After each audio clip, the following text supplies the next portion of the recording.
Welcome to my channel Zahir easy English. বন্ধুরা, আবার একটা সুন্দর একটা ইন্টারেস্টিং ক্লাস নিয়ে তোমাদের মাঝে হাজির হয়েছি। সেই ক্লাসটা হচ্ছে যেতে হয়েছিল, খেতে হয়েছিল, পড়তে হয়েছিল, এরকম অনেক কথাই আমরা বলি।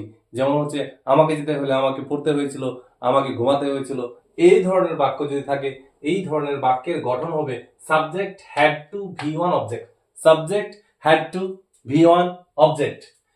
তো প্রথমে আমাকে যেতে হয়েছিল, তাহলে আমাকে যেতে হয়েছিল ইংরেজি আই হ্যাড টু গো।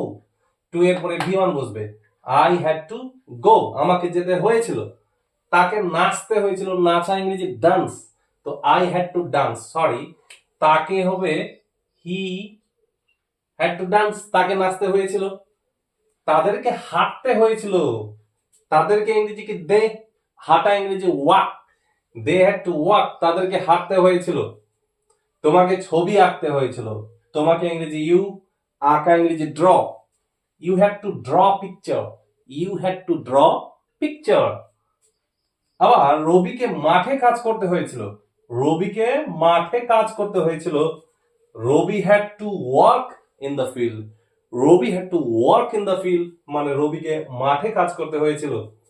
মেয়েটিকে বাংলা লিখতে হয়েছিল, মেয়েটিকে বাংলা লিখতে হয়েছিল। মেয়েটিকে ইংরেজি the girl had to right Bengali, the girl had to right Bengali. মেয়েটিকে বাংলা লিখতে হয়েছিল।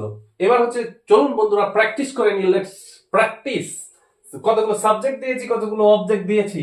এবার এই সাবজেক্ট গুলো এবং এই সাবজেক্টস এবং এই কতগুলো ভাব দিয়েছি আমি, সেখানে ভাব, এই সাবজেক্ট আর ভাব কম্বিনেশন করে এবং হ্যাড এর সাহায্যে আমরা অগণিত সেন্টেন্স তৈরি করতে পারবো।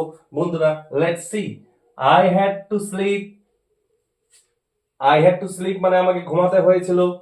আই হ্যাড টু বিলিভ মানে আমাকে বিশ্বাস করতে হয়েছিল। আই হ্যাড টু টিচ আমাকে শেখাতে হয়েছিল, আমাকে পড়াতে হয়েছিল। আই হ্যাড টু হেল্প আমাকে সাহায্য করতে হয়েছিল। আই হ্যাড টু ফাইট আমাকে লড়াই করতে হয়েছিল। ঠিক উই দিয়ে আমরা যদি চেষ্টা করি, তাহলে উই হ্যাড টু স্লিপ আমাদের ঘুমাতে হয়েছিল। উই হ্যাড টু বিলিভ আমাদের বিশ্বাস করতে হয়েছিল।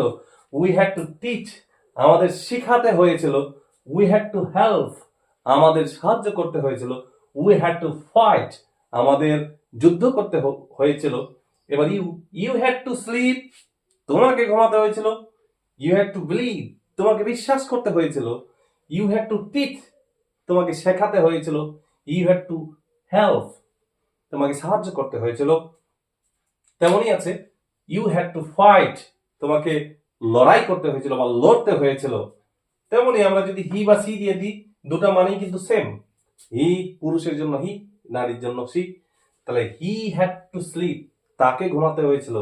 হি হ্যাড টু বিলিভ তাকে বিশ্বাস করতে হয়েছিল। হি হ্যাড টু টিচ তাকে শেখাতে হয়েছিল বা পড়াতে হয়েছিল।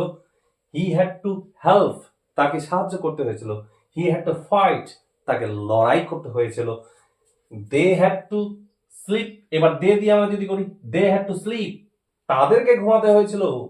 দে হ্যাড টু বিলিভ তাদেরকে বিশ্বাস করতে হয়েছিল। দে হ্যাড টু টিচ তাদেরকে শেখাতে হয়েছিল।